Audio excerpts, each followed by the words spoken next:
What is up, Arson Brothers fans? It is me, AB Size, here live for our new Arson Brothers series known as WV Shoots. In WV Shoots, we will be doing shoot interviews with legends of past of West Virginia independent wrestling, current stars of independent wrestling, and the future generation of independent wrestling in West Virginia. And right now, I have with me Benny Conley, a current superstar in WV independent wrestling, and a rising star on the East Coast in independent wrestling. Correct. Exactly. What is up, good brother Benny? Good brother Benny is doing quite well. How about you, good brother Sub? Oh, I'm doing wonderful tonight, Benny. I am doing wonderful. Heck yes. Now, Benny, a lot of people have followed you from your transition from a boy to a man. People have seen you in this business for the past, how many years? In March, it will be 7 years. Past 7 years. They have seen you growing. How old are you now, Benny? I am 22, and I started this journey when I was 15 years old. So, since you were 15 years old, they have seen you grow into a man here in the independent wrestling scene in West Virginia. Alright, so, right now, tell me when you were 15 years old in Oak Hill, West Virginia, what, were you watching wrestling on TV, right? At the time, I wasn't, no. Oh, really? Really. At the time, I was, I don't know, I was a teenager and I wasn't really focused on wrestling. I wasn't focused on school. I wasn't doing anything I wasn't supposed to do. I was just eating a bunch of junk food and playing video games with my buddy. And me and my buddy, my childhood friend, we were actually supposed to get into wrestling together and be a tag team. That was our goal. And my childhood friend's uncle happened to be the Cuban assassin. And I've known him since I was around 5 years old. So, Richie Acevedo, one of the legends in West Virginia independent wrestling, the Cuban assassin. Dad was a huge star for Stu Hart in Calgary, right? And an Oak Hill for WOAY. Yeah, right, in Oak Hill and in Calgary, and so you were friends with Richie's nephew, right? Correct. From childhood friends. Still am today. Still yes. friends to this day. 2017, still friends. So from 5 years old to 22 years old, good friends. Yeah, 17 years. 17 years, good. It's a good friendship right there. Yeah, it's a heck of a friendship. It's a great friendship, man. So you and this young man decided you want to become a tag team. You want to be the tag team. We decided that at a very young age, man. We would play the wrestling video games. We would go out on our trampoline and imitate the guys we loved and imitate the guys we hated. And I remember we even played like a Def Jam Vendetta game on the PlayStation 2. And it was just a bunch of rappers wrestling. Right. And it was awesome, man. And we would like act like those guys. And they had some cool moves and we were really into it, man. But yeah.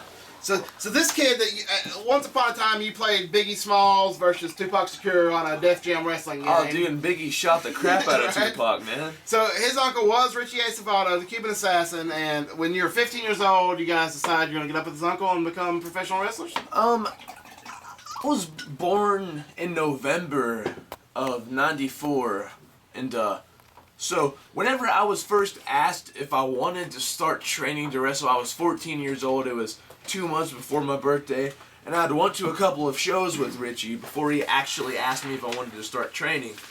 And Richie had told me, hey, you know, the new year is going to be 2010, and in January we can start you off as a referee since you're young. And he's like, you know, I've seen you watch wrestling since you were a kid. I know you know exactly how to be a referee. And I was like, yeah, man, I know how to be a referee. Like, you know, it's something that I didn't have to learn because I've always seen it happen. I already knew how to do it.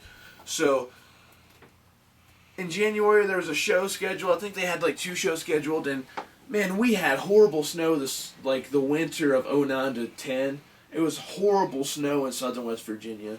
That the shows finally got pushed back, and I didn't have my first show until March 5th, 2010, in the world-famous Bud Powwow Center. Oh. In Bud Powwow, in Bud Powwow, you debut as a referee, right? As a referee. So first match you refereed, who was it? It was Cuban Assassin versus Michael Cook. And I remember the Cuban Assassin had told me, he said, look, just be a referee out there, don't DQ anybody, here's the finish, here's the deal. Just play the part of being the referee. And I was cool with that, man. And Richie had Snapmared Michael Cook. He was the heel. Michael Cook was the baby. Richie snapmared Michael Cook and got him a chin lock, and he's like, "Hey, ask him, ref, ask him." And I'm like, "Hey, what do you say? What do you say?" And he's like, "Hey, no. And then fucking... Roll with it. We'll edit that out.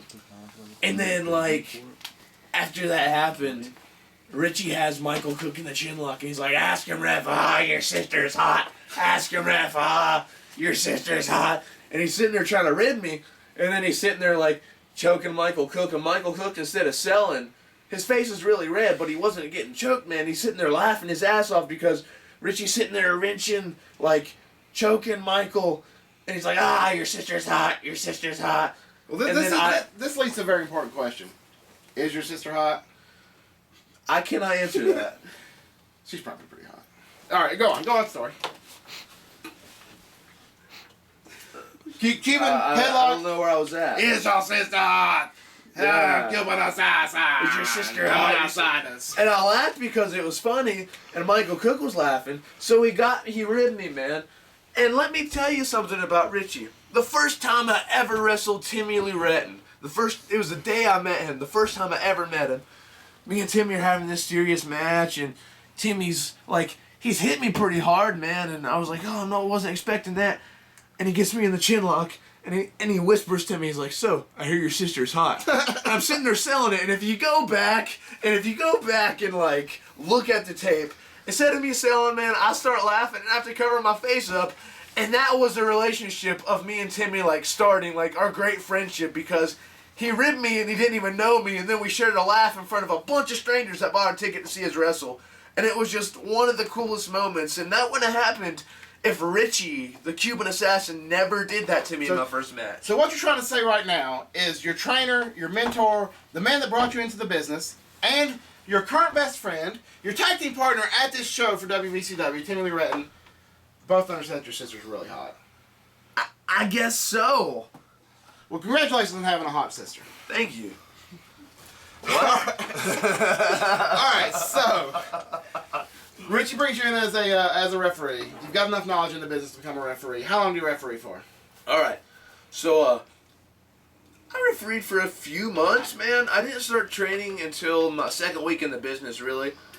The first day in the Bud Powell Center, the ring was covered in snow, like on the trailer, so we had to dig it out with our hands and stuff, and Rusty Shank was there to attest to it. And then I remember I broke his brass knucks trying to beat the ring, like, because it was frozen together, the bars and stuff, so I was trying to beat it together and beat it apart from each other, and broke his brass knucks, but we finally got the ring on. I remember the first match, Chris Keffer had a match, and if you don't know who he is, not many people do, but Chris Keffer had a match, and he made his entrance, and because, like, the ring was unthawing out there, like, in front of the room or whatever, he wasn't paying attention, and he's sitting there walking, probably stoned, because he always was back then, and he's sitting there walking, and he slips and he falls real hard on his hip, man, and all 12 people in the crowd laugh, and it was a really funny moment, man, but it was my first day in the business, so I couldn't laugh.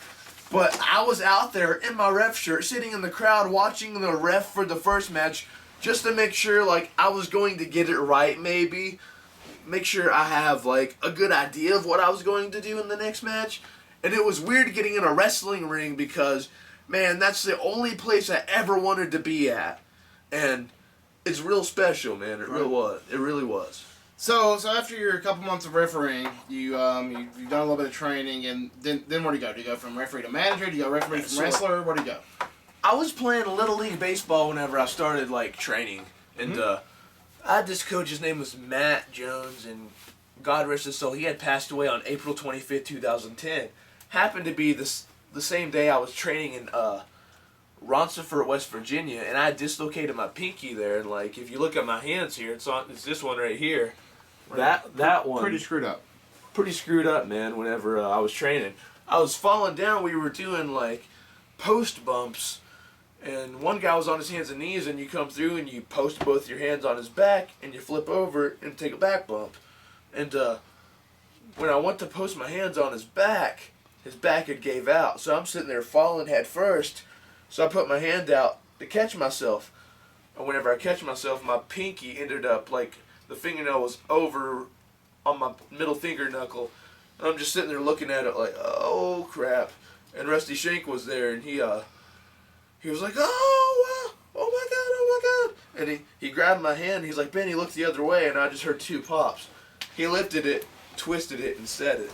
And it's been sitting in the same spot ever since. Well, you know what? I've heard Rusty Shank is a very good medic in times needed. I feel like he's the man. If things needed, you can go to him. If you look close to my face right here, I have a scar on my lip right here. And Rusty Shank, he healed me, man, because I got heel kicked in the mouth, man. And he told me, hey, man, if you put super glue on that, it's just like liquid stitches, and it'll heal you up. Yeah. So we did pretty good on that, man. All right, so we talked a little bit about your training. You know, stub your finger up, Rusty Shank comes out, pops it back in place using his convict magic. And we talked about getting kicked in the face. Rusty Shank fixes that. So, how many times have you wrestled Rusty Shank? How many times do you and Rusty Shank, or now I am not 100% sure, but I have heard people accuse Rusty Shank of being the same wrestler as Billy Litt. I don't know who's under the mask. It could be Billy Litt. It could be anybody else in the West Virginia independent scene. But assuming the possibility that it is Billy Litt. Billy Litt's doing a jail sentence right now. Yeah, man. well, I mean, but just assuming that the rumors are true that Billy Litt is Rusty Shank, how many times have you been in the ring with Billy Litt or Rusty Shank? I've never been in a match with Billy Litt. Never.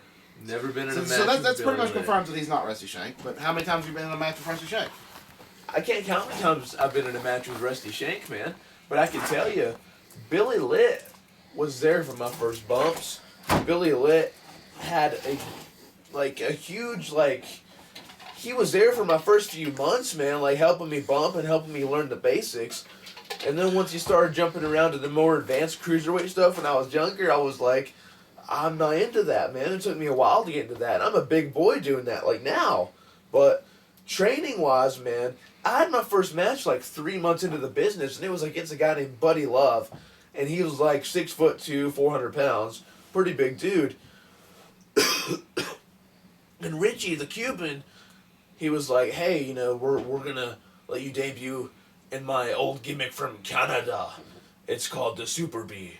And I was like, oh, really? And I was so happy I was going to be able to wrestle, and I thought Richie thought, you know, I think of it as degrading, like I'm not getting to show my face or be myself, but I was just so happy to get in the ring. And Buddy Love, he was a very nice guy, but Richie told me, he was like, look, the match is going to go exactly like this. The match is going to be, hey, you're going to take your jacket off in the corner, and when the bell rings, you're going to have your back to Buddy Love.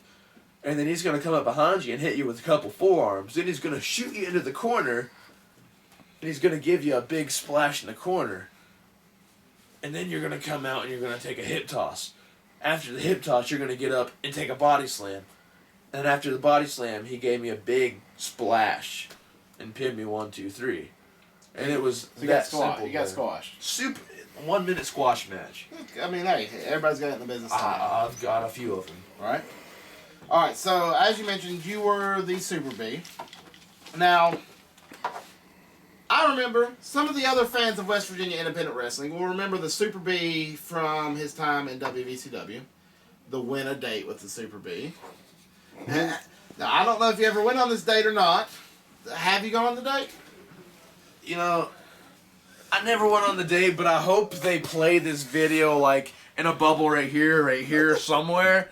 Like pause it right here and just cut to that video. And we're back, and you saw how horrible that was. That was so embarrassing. But the reason that was done is because Hojo knew there was something in this little awkward teenage shell that would not come out yet.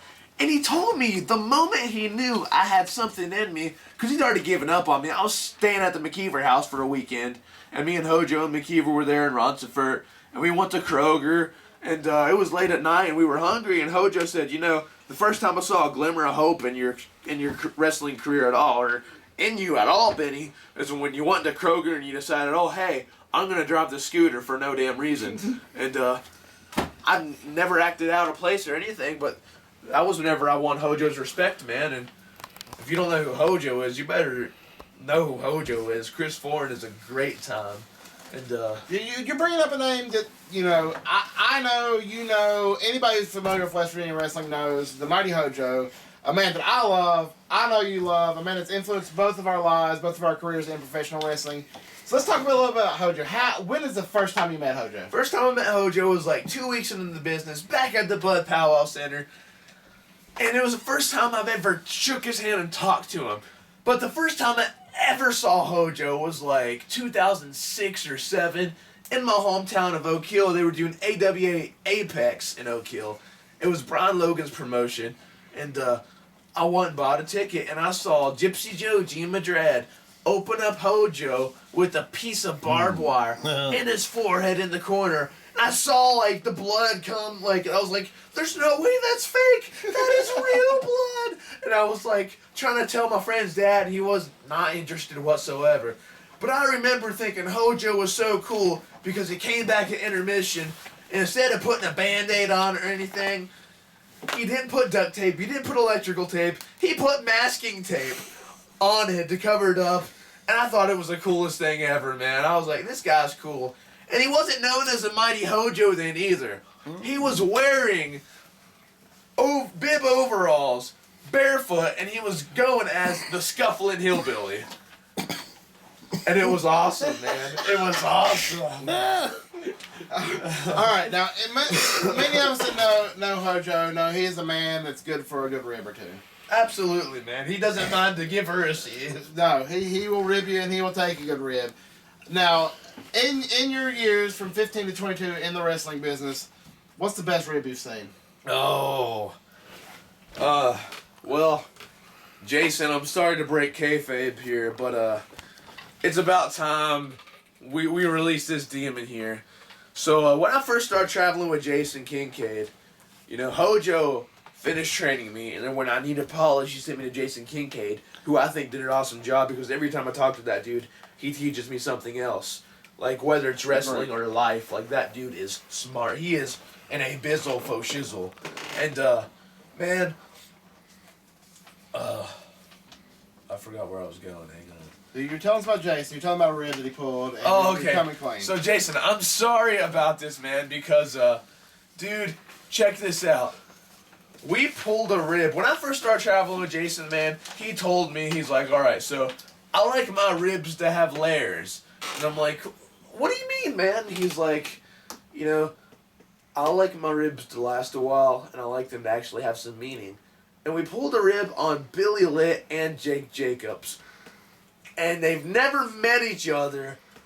But the funny thing about this is, Jason would prank phone call Jake Jacobs as Billy Litt, and then prank phone call Billy Litt as Jake Jacobs. And they fucking hate each other, but they've never met. And we've been waiting for this shit to hit the fan for a while now, and it still hasn't. And I don't think it ever will, so I had to let it out somewhere. Like, this shit's been going on for like 2 years. Alright, like, we as the Arson Brothers are not able to afford censors, so if anything you heard offends your ears, we do apologize.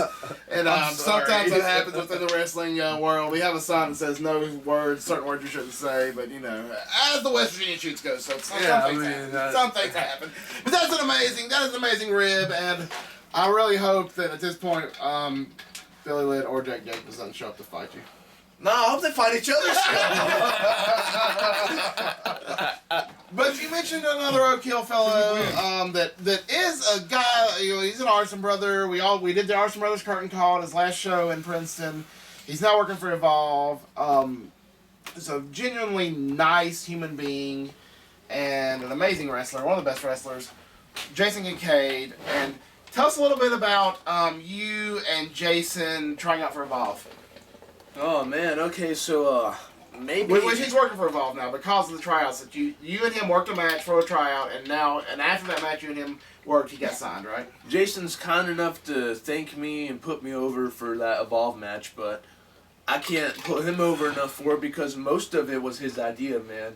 He has a mind for everything. He knows where to play stuff. He knows where to put his character at. He knows why, and that's the most important question in wrestling. Why are you doing this here? Why? Why? Why does this make sense? You keep asking yourself why, but Jason don't have to because he already know he plays it like chess, man. He's already got a few pieces ahead, and if something messes up when he's reading the crowd and it messes up, he'll switch it out there real quick, man, and like it's nothing. Like he's just one of a kind, man. I'm so glad he got signed because this is only the beginning of Jason Kincaid's career, and people are finally getting to know him. But we've known him for years, man. Like it's crazy. He's something else for sure. I'll bring to that. Here's to our good friend, good brother, arson brother, Jason Kincaid. May you go as far in this business as you possibly Absolutely. can. Yeah.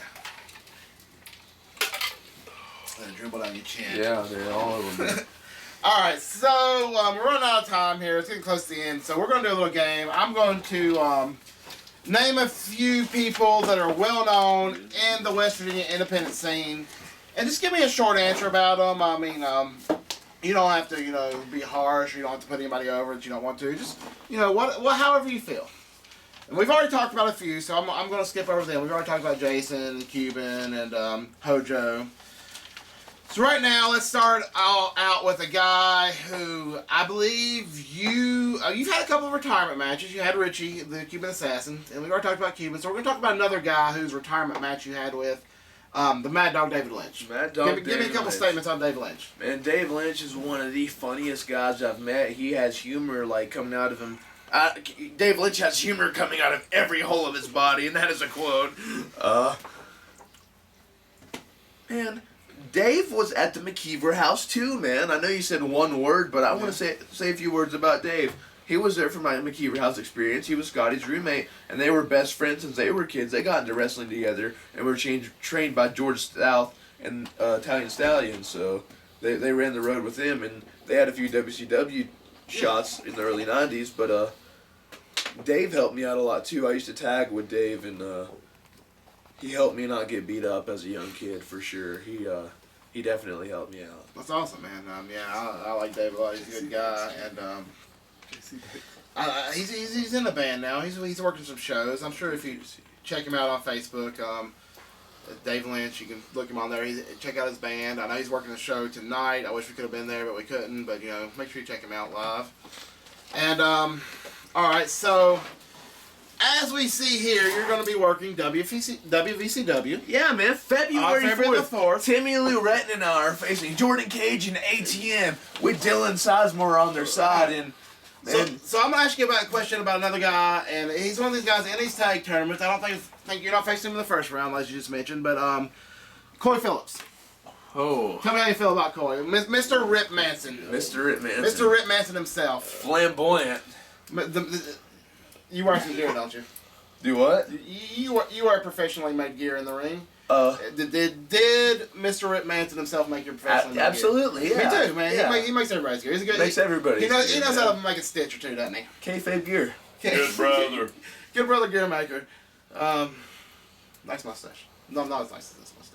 I want to talk about Mr. 500 Timmy Lou Retton. Let's talk about Mr. 500 Timmy Lou Retton in the PWI 500. He is pretty hot right now, and apparently him and this guy named White Mike have this thing called what is it? It's not the nasty. It's the Gymnasty. The Gymnasty boys, man. And they got some cool shirts printed out, and I really can't wait to see what's going on with themselves, man. They seem really interesting. All right, who else we got in this tournament that we might get a little statement upon? Let's see. Have you worked a match with the Young Ducklings before? I have. I've worked with Colby Carino before, but I've never. Carino. You worked Colby Carino in SCW. Yeah. So while you're talking about Colby Carino, give us a little talk about SCW Chairman Brian Resner. Brian Resner, man. I don't know. I think SCW is a good promotion. Brian Resner has a mind, man, but he should take his own, if he's going to put his money to a product, I don't know. If I was putting my own money to a product, I would use my own ideas. I would book it the way I wanted to book it, and, sometimes you have friends in wrestling that you want to put over, and that's fine, but make sure it's what you want, man. Make sure, this is your baby. This is what you're telling your friends. This is your business. You should book it the way you actually want to book it, man. Good comment. And Colby, while we're talking about the guy you worked in SCW in, was a five-way, right? Five-way ladder match. I was in a 5-way ladder match with Colby, and then I was in a triple threat match against Chase Owens and Colby. And it went pretty well. We had I haven't seen film of it, man, but we had a couple pretty good spots in it, man. I watched the ladder match. I was Chase Owens. He packaged power drove Colby on top of me. So. Right. All right, so we talked about the promoter for SCW that you worked Colby Carino at. Let's talk about the promoter for this right here, Cody Green. How you feel about Cody? Cody Green. One time he blocked me on Facebook.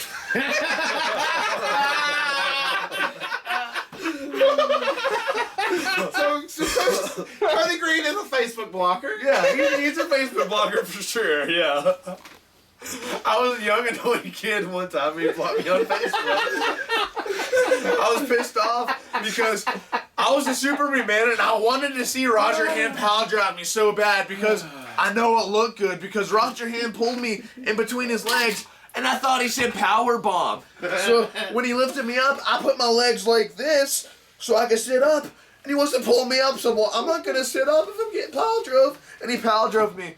And Cody was late putting the footage out, and I was like, hey man, like every day, like at noon, hey man, when you gonna upload it? Hey man, when you gonna upload it? Then he blocked me, like, and I approached him. I'm like, hey man, I hope I didn't make you mad when you blocked me. And Cody's he no-sold it, like you didn't even block me, but he totally blocked me. He blocked you on Facebook. It took me like a year to get unblocked. So Cody Green will block you on Facebook. It'll happen. Well, let's see who else is on this card here. On February the 4th, you'll be in the tag team tournament. Anthony Henry. Have you ever worked with Anthony Henry? I wrestled Anthony Henry once, man. He gave me some really good advice, and he kicked me in the head once. He kicked me pretty hard.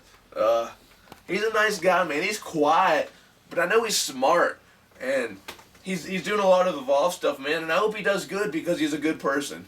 Cool, yeah, he seems like a nice guy. Yeah. So, alright, one more. He's not on this poster, but he's worked some WCW shows with you. He's worked some other shows with you. An arson cousin. An arson cousin. Our good friend, New Japan Superstar, member of the Bullet Club, Chase Owens. Chase Owens. Yeah, one time he drop kicked me in the throat. Did you deserve it? Jack Wade took a picture at the perfect moment. No, it was like, shot me off the ropes, drop down, drop kick, drop down, took the drop kick. And then later on in the match, I jumped off the top rope for a crossbody because at the time, Jason was teaching me, hey man, it's okay to be aerial and stuff like that.